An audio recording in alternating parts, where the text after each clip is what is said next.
In this video, Mel Gibson calls out the modern church for hating orthodoxy. Personally, I know many priests who have been canceled, but not for the reasons you'd think. I mean, it's not like they did a hit-and-run drive and left the scene of the crime, or embezzled church funds, stole the altar wine, or committed some other heinous crime. No, not at all.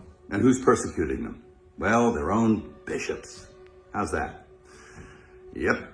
Who are they? Well, they're a pack of men who generally passively sit by and tolerate any kind of nonsense, but if one of their priests utters something that resembles orthodoxy, well, then they spring into action, they reprimand him, and they bully him and do their best to cancel him. And it succeeds.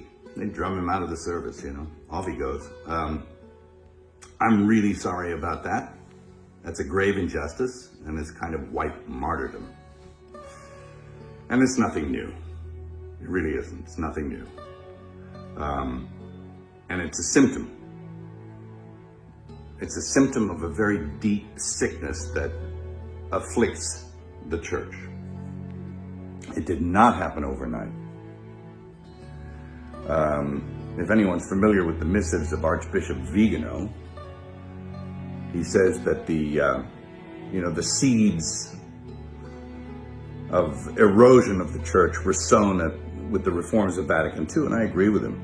He suggests even that we scrap the whole thing and go back and do it the way it was before. And it was a pastoral council after all. I mean, there was nothing wrong. It didn't need to be fixed. They were doing pretty well. At any rate, and I've had my own run-in with the bishops. I mean, who are they? Well,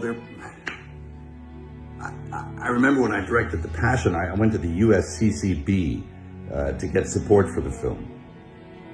And those men couldn't get away from me fast enough.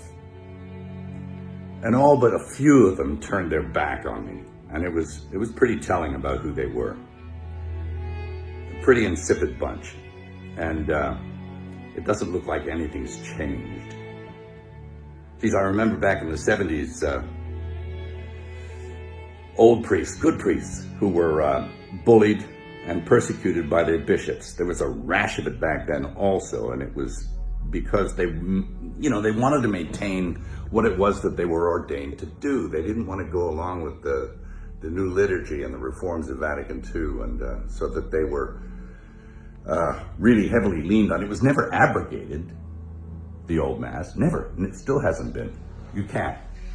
It's protected by quo primum. But they were bullied and badgered and put in insane asylums, and it was pretty sad to watch. And this kind of thing is now happening again, so.